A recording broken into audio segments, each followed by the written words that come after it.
Apa saja itu kalau kalian ingin bahagia? Yang pertama dan kedua, semangat dan kasih sayang. Hidup yang penuh semangat dan cinta. Baik cinta yang diberikan maupun cinta yang diperoleh. Itu membahagiakan. Kalau kalian bersemangat kan bahagia. Caranya gimana untuk semangat? Kata Russell, semangat itu rasa haus meluap-luap untuk meraih sesuatu. Caranya gimana untuk bisa semangat? Minat, keinginan. Lakukan apa yang memang cocok dengan dirimu jadi keinginanmu. Kamu akan semangat. Jadi orang yang tidak punya cita-cita, tidak punya keinginan, sulit bahagia karena melakukan apapun kurang semangat. Tegaskan keinginanmu, kejarlah, raihlah, itu mesti semangat. Tapi kalau kalian tidak punya target apa-apa, sulit untuk bisa semangat. Sementara sumbernya bahagia itu kan semangat. Kalau kalian ingin melakukan sesuatu yang sudah kalian target, meskipun capek, meskipun lelah, keluar biaya, itu ya kalian bahagia. Nah, pupuklah semangat. Plus cinta, kasih sayang. Kenapa cinta penting? Kalian akan tambah semangat kalau dalam meraih keinginan tadi didukung dengan cinta dan kasih sayang. Ada yang mendukungmu karena cintanya padamu. Mungkin orang tuamu, mungkin sahabatmu, mungkin temanmu, tetanggamu. Ya kan pacari tonggone dhewe kan dukungan dari tetangga. Jadi dukungan kasih sayang itu menguatkan semangat. Maka pupuklah semangat dengan punya cita-cita, punya keinginan. Kata Russell, salah satu penyebab utama kurangnya semangat adalah perasaan bahwa seseorang tidak dicintai. Sedangkan sebaliknya, perasaan dicintai meningkatkan semangat lebih dari apapun. Jadi cintailah dan carilah cinta. Yang dicintai itu kan berarti kalian mendapatkan cinta. Mendapatkan cinta itu luar biasa rasanya. Sama semangatnya dengan ketika kalian mencintai. Kalau sudah jatuh cinta itu kan semangatnya sudah luar biasa, meledak-ledak. Di situ Russell menjelaskan, seorang anak yang tidak diberi kasih sayang orang tuanya karena alasan apapun, mungkin saat besar dia akan jadi penakut, tidak suka berpetualang, dipenuhi ketakutan dan rasa mengasihani diri sendiri, dan tidak lagi mampu menghadapi dunia dalam suasana eksplorasi. Ini salah satu contoh. Seorang anak yang tidak dapat dukungan cinta, hidupnya ya males-malesan. Dia serba takut karena tidak ada yang mendukung dia. Maka ini penting ya untuk orang-orang di sekeliling kita. Ayo kita dukung semuanya saja dengan perhatian kita, kasih sayang kita. Siapapun itu, mungkin saudara, mungkin teman, teman sekelas, teman kos-kosan. Ayo saling mendukung dalam cinta. Karena begitu kita sadar ada orang yang penuh kasih sayang pada kita dan mendukung kita, itu kan kita semangat mewujudkan mimpi-mimpi kita. Tapi kalau kita merasa diabaikan, merasa sendirian, ya kita tidak terlalu semangat meraih cita-cita dan keinginan kita. Ini sumber kebahagiaan. Ayo mencari cita-cita yang mulia dan mencari relasi teman yang mendukung, yang penuh cinta dan kasih sayang. Terus kata Russell lagi, sumber kebahagiaan lagi apa? Keluarga. Keluarga jadi dasarnya kebahagiaan. Kalau keluarganya ngaco dan kacau, sulit kita bahagia. Jadi keluarga itu kan tempat bersandar kita dalam hidup apapun yang terjadi. senang, sedih, gembira maupun berduka, itu kan larinya kita ke keluarga. Maka kehidupan keluarga yang kokoh adalah sumber kebahagiaan yang besar. Termasuk nanti teman-teman kalau sudah punya keluarga sendiri, punya anak, ini membuat kita harapan kita lebih besar. Keinginan-keinginan, target-target muncul, semangat kita tambah tinggi karena dukungan kasih sayang dari keluarga. Russell sendiri bilang, bagi saya pribadi, secara pribadi saya telah menemukan kebahagiaan saat menjadi orang tua yang lebih besar daripada kebahagiaan lainnya yang pernah saya alami. Jadi begitu punya anak, dia merasa bahagia luar biasa dibandingkan kebahagiaan apapun. Jadi begitu punya anak, dia merasa lebih semangat lagi mencapai ini, itu, dan lain sebagainya demi keluarga. Untuk bisa berbahagia di dunia ini, kata Russell. Apalagi ketika masa muda sudah lewat, kita perlu merasa diri ini bukan sekedar individu yang terasing, yang hari-harinya akan segera berakhir, tapi menjadi bagian dari arus kehidupan yang mengalir dari benih pertama menuju masa depan yang jauh dan belum diketahui. Karena ada keluarga, kita kan merancang hidup kita ini panjang. Ya kalau nanti saya tidak ada, dilanjutkan anak saya dilanjutkan cucunya, maka kita membangun legasi secara sangat bersemangat. Usia kita terbatas, tapi keluarga kita nanti yang melanjutkan estafet perjuangan kita. Ini membuat orang bersemangat. Ini kan semuanya nanti kan masing-masing kepala rumah tangga, semuanya juga punya rumah tangga, punya keluarga. Perhatikan aspek ini. Jadilah keluarga yang saling mendukung dalam cinta dan kasih sayang. Saya lanjutkan, kalau ini uraiannya sudah banyak. Pekerjaan juga membahagiakan. Jadi pekerjaan itu membuat kita punya harga diri dan sekaligus membuat kita bahagia, kata Russell. Kita jadi masyarakat yang produktif. Jadi asalkan, kata Russell begini, asalkan pekerjaannya tidak berlebihan, tidak terlalu menyiksa diri, memaksa diri, bahkan pekerjaan yang paling membosankan pun bagi kebanyakan orang tidak terlalu menyakitkan dibandingkan bermalas-malasan.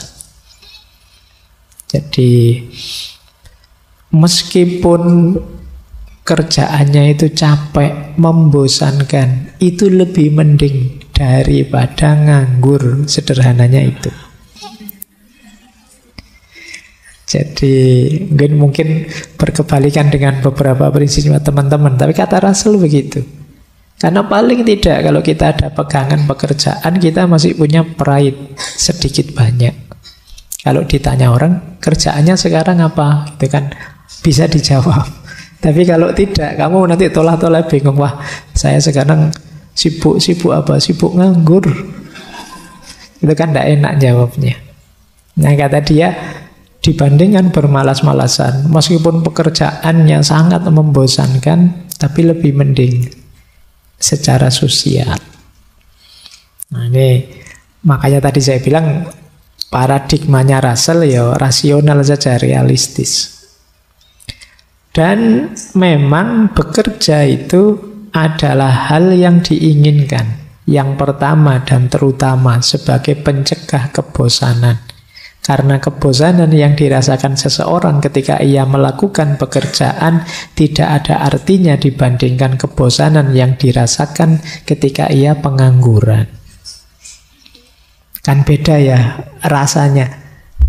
Kamu bosan kenapa? Saya bosan Pak kerja terus. Nah, lah kalau kamu bosannya saya bosan Pak nganggur terus. Itu kan rasanya beda. Yang pertama diinginkan, yang kedua tidak diinginkan. Di sederhananya pekerjaan itu membuat kita percaya diri, itu yang membahagiakan. Tidak punya pekerjaan membuat kita agak minder. Dan bagi Russell, tanpa harga diri, kebahagiaan sejati hampir tidak mungkin terjadi. Dan orang yang malu dengan pekerjaannya sulit mendapatkan harga diri. Intinya, pekerjaan juga adalah sumber kebahagiaan. Selain keluarga, selain semangat dan kasih sayang. Ada lagi sumber kebahagiaan apa? Kepentingan impersonal. Kepentingan impersonal itu hal-hal sederhana, santai untuk ngisi waktu luang yang membuat kita rileks, tidak tegang. Tidak serius seperti ngurus keluarga, pekerjaan, keuangan, tidak begitu. Kalau di Russell, kepentingan impersonal itu contohnya membaca buku, nonton pertandingan, pergi ke teater, bermain golf, ya karena mungkin Russell kan bangsawan. Jadi aktivitas rileksnya itu membaca buku, nonton pertandingan, pergi ke teater, ini biaya semua ini. Bermain golf. Iya. Yo, kalau kita ya mungkin nongkrong di angkringan, pagi-pagi ngopi, santai, nonton orang lewat, itu yang gratis-gratis saja lah. Tapi kan santai. Jadi yang tidak tegang. Ini yang disebut kepentingan impersonal. Nah, ini agak lawannya tadi. Kalau tadi kan suruh serius bekerja, ya tapi jangan kerja terus lah. Ada santainya. Itu cirinya orang bahagia. Bahkan kata Russell, lebih baik tidak melakukan apa-apa daripada melakukan perbuatan jahat. Nah, berarti boleh tadi ya kalau kalian ditanya, kerja apa? Enggak, saya masih nganggur. Loh kok masih nganggur? Lebih baik tidak melakukan apa-apa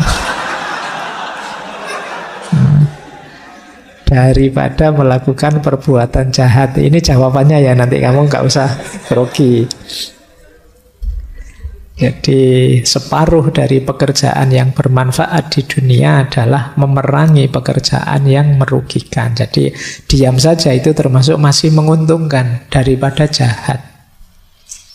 Ada quotes yang menarik dari Russell, "The time you enjoy wasting is not wasted time." Kita kan sering ada istilah menyia-nyiakan waktu.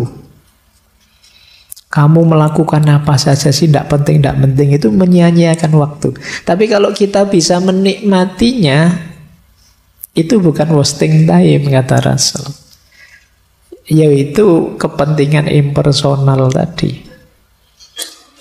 Kamu kok seharian main game saja. Loh, tapi saya senang bisa menikmati. Itu bukan wasting time. Jadi time you enjoy wasting is not wasted time. Jadi di sini dia menegaskan, kalau bahasa hari ini mungkin harus selalu ada me time. Waktu ketika kita menikmati diri kita sendiri. Me time bukan waktunya beli mie. Jadi waktunya kita menikmati diri sendiri. Kalau anak kos kan memang makanannya Indomie, terus jadi sedikit-sedikit me time, sedikit-sedikit me time. Ya, me time itu waktumu menikmati waktu, menikmati keseharianmu. Yo istirahat, yo senang-senang, tapi tetap jangan lupa kerja, jangan lupa keluarga yang baik, jangan lupa bersemangat menarget cita-cita dan lain sebagainya. Ini sumber kebahagiaan. Harus ada ininya. Orang yang tegang terus, kenceng terus, insya Allah tidak bahagia sebenarnya, dia capek hidupnya. Tapi kalau serius, ada santainya, ya serius, ya ada santainya, itu hidup yang lebih membahagiakan. Nah, ada lagi sumber kebahagiaan, yaitu apa? Keseimbangan antara upaya dan kepasrahan. Jadi kalau bahasa agama ini seimbang antara ikhtiar dan tawakal. Ini karena Russell Bukan muslim ya tidak pakai istilah ikhtiar dan tawakal, ya maksudnya sama. Meskipun ini dasarnya rasional saja. Ini yang disebut jalan tengah. Ini ada kalimat menarik, saya potongkan. Jalan tengah antara upaya dan pasrah. Mengambil jalan tengah adalah sebuah ajaran yang tidak menarik. Kenapa tidak menarik? Karena biasanya normalnya manusia itu berupaya mati-matian sampai akhir. Jadi kalau ada pasrahnya itu tidak terlalu menarik. Tapi kata Russell, namun kebenaran memang tidak selalu menarik. Dan ada banyak hal yang dipercaya orang lantaran menarik, meskipun kenyataannya sangat sedikit bukti yang mendukungnya. Kalau dasarnya hanya menarik, mungkin banyak yang kita anggap benar, ternyata tidak benar. Jalan tengah itulah yang dimaksud di sini. Jadi jalan tengah itu mungkin doktrin yang tidak menarik, tapi secara umum doktrin itu benar. Kenapa benar? Karena kita ini tidak menguasai sepenuhnya hidup kita. Kita tidak bisa memastikan kalau saya rajin mesti nilai saya tinggi. Kita tidak bisa memastikan kalau saya kerja keras mesti kaya. Maka jalan tengah ini yang kita ambil. Ya ada upayanya, tapi juga ada pasrahnya. Jadi tidak semuanya disatukan, pokoknya usaha terus mesti sukses, enggak juga. Ada banyak orang berusaha ya enggak sukses. Ada yang santai enggak berusaha malah sukses. Dan itulah hidup. Maka harus tengah-tengah. Ya ada upayanya, ya ada pasrahnya. Ini penting, kalian harus ngerti kapan momen untuk pasrah, kapan momen untuk upaya. Jangan waktunya upaya kamu pasrah, waktunya pasrah kamu berupaya. Saatnya menyerah kamu berjuang. Kemarin saatnya berjuang kamu santai, menyerah. Waktunya nembak kamu diam saja. Ditembak orang mau kawin baru kamu heboh. Ya sudah telat.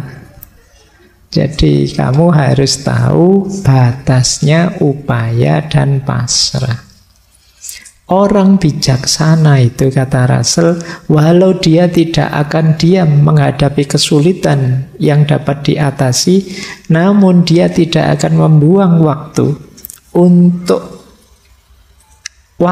dan emosi untuk menghadapi hal yang tak dapat dihindari. Ya kalau memang sudah tidak bisa dihindari, ya sudah, tidak perlu mati-matian menghindari. Tapi kalau bisa diubah, yuk ayo kita ubah. Mungkin teman-teman dulu masih ingat waktu kita sesi doa itu. Jadi ada doa yang luar biasa, yaitu kita berdoa yang pertama minta diberi kekuatan untuk mengubah apa yang bisa diubah, minta diberi kesabaran untuk menerima apa yang tidak bisa diubah, dan yang ketiga minta diberi kebijaksanaan untuk bisa membedakan keduanya. Jadi bijaksana itu kamu ngerti, ini bisa diubah, maka saya harus berupaya. Oh ini tidak bisa diubah, saya saatnya pasrah saja. Kalau kalian ngerti rumus ini, insya Allah hidupmu bahagia. Jadi kamu ngerti batasnya. Baik, nah kalau tadi sudah yang membuat tidak bahagia apa, yang membuat bahagia apa. Sekarang kita rangkum ya dari narasi-narasi di buku tadi. Bagaimana sih kemudian kita menaklukkan kebahagiaan itu? Yang pertama, ternyata untuk bisa bahagia kita harus mampu menghancurkan egoisme dan menganggap diri kita sebagai manusia normal saja. Ini penting menurut saya ya. Menghancurkan egoisme itu yang tadi, rasa benar, rasa penting, rasa tinggi, rasa hebat. Ini semua ego. Lebih kondusif kita merasa sebagai manusia biasa saja. Iya, saya punya kelebihan, tapi ya ada kekurangannya. Iya, saya ngerti bidang ilmu ini, tapi banyak bidang ilmu yang lain yang saya tidak bisa. Iya, saya ini manusia yang ada hal-hal yang dikagumi orang, tapi sebenarnya banyak juga dalam diri saya hal-hal yang memprihatinkan. Ini namanya hidup sebagai manusia normal saja. Jadilah manusia biasa saja. Ini lebih membahagiakan. Karena kalau kita mengidentifikasi diri kita dengan ego-ego besar tadi, jangan-jangan lelah hidup kita. Karena identifikasi sesuatu itu kan implikasinya kita harus begitu terus. Misalnya teman-teman mengidentifikasi, saya ini Pak, santri Pak, saya ini orang soleh loh Pak. Oh itu kan terus abot kan, kamu kapanpun harus acting sebagai orang soleh. Nanti dengar adzan, wah ke masjid ini. Terus nanti dengar, terus kamu dituntut begitu. Mending tidak usah woro-woro, tidak usah deklarasi, biasa saja. Yes, kalau mau ke masjid, ke masjid. Kalau mau melakukan kebaikan, lakukan saja. Tidak usah dengan memberi label atribut yang memberatkanmu sendiri.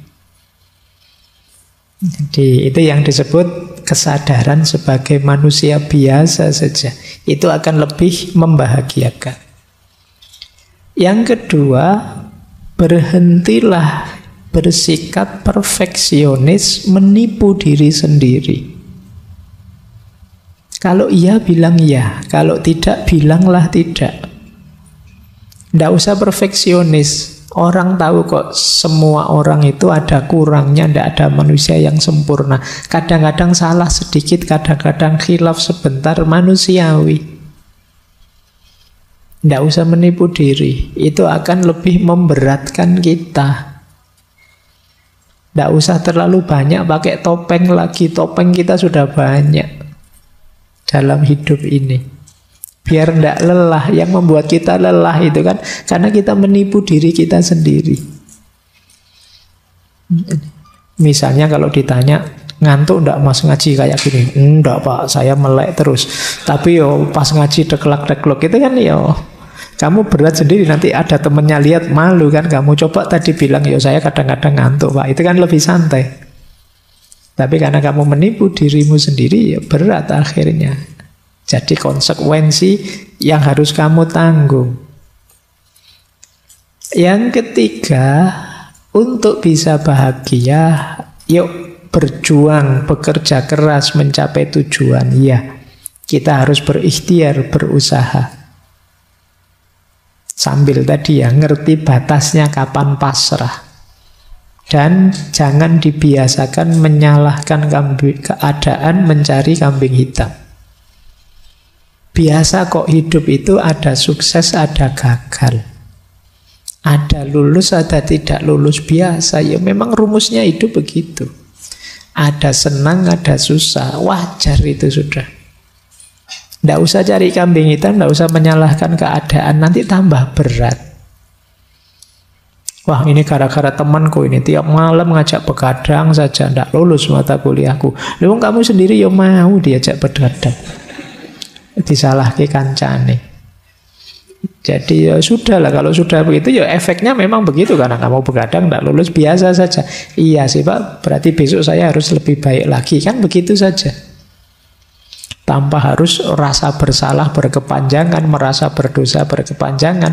Cukup kamu sesali, kamu perbaiki ke depannya biar lebih bagus. Ini hidup yang lebih membahagiakan.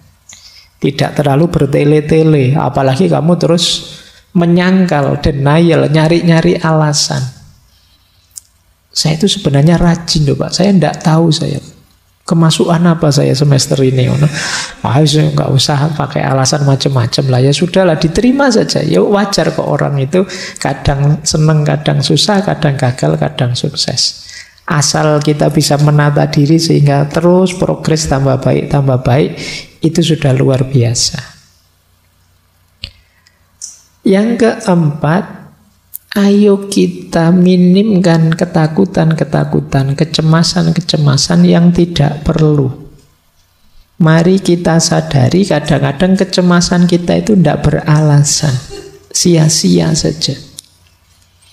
Cemas itu kan biasanya tentang yang akan terjadi ke depan. Yang akan terjadi ke depan kita tidak tahu. Biarlah jadi rahasia nanti. Yang penting sekarang kita berikhtiar semampu kita, sebaik yang kita bisa. Itu saja sudah. Jadi hilangkan khawatir ini, khawatir itu. Pak, saya besok kira-kira ada jodohnya ndak ya Pak? Saya kok sampai semester gini rasanya ndak ada yang mau sama saya. Ndak usah dipikir itu. Jodoh di tangan Tuhan sudah. Yo kecuali kamu cuek ndak ngurusi, ya bisa saja nanti lepas Tuhan, lepas tangan. Jadi kamu sendiri ditawari bolak-balik yo kesuwen mikirnya. Jadi ayolah, tidak usah khawatir. Kamu boleh sekali-sekali kamu tulis ya, kekhawatiranmu yang mencemaskanmu apa. Tulisan wis, khawatir ini, khawatir itu, khawatir ini, khawatir itu. Sekarang mulai banyak, kemarin saya baca orang kena gejala penyakit psikosomatis. Jadi kecemasan di pikiran yang mengefek ke sakit fisik beneran. Nah, mungkin lambung lah, mungkin vertigo lah, mungkin apalah, namanya psikosomatis. Jadi kalian jangan terlalu banyak overthinking, jangan terlalu banyak mikir yang aneh-aneh, cemas yang tidak perlu. Nanti jadi penyakit. Jadi ternyata tidak selalu sakit fisik berpengaruh ke jiwa. Sebaliknya sakit jiwa bisa juga berpengaruh ke fisik. Kalian kan kalau sedang stres apa gitu kan rasanya tubuhmu ya lemes, tidak bisa diajak apa-apa, tidak bergairah ngapa-ngapain saja. Itu berarti dari psikis ke fisik. Yang itu jumlahnya tambah banyak. Sekarang psikiater, psikolog itu tambah laris hari ini. Banyak yang stres, banyak yang depresi, tingkat sakit jiwa meningkat, tingkat depresi bahkan tingkat bunuh diri juga tiap tahun meningkat terus.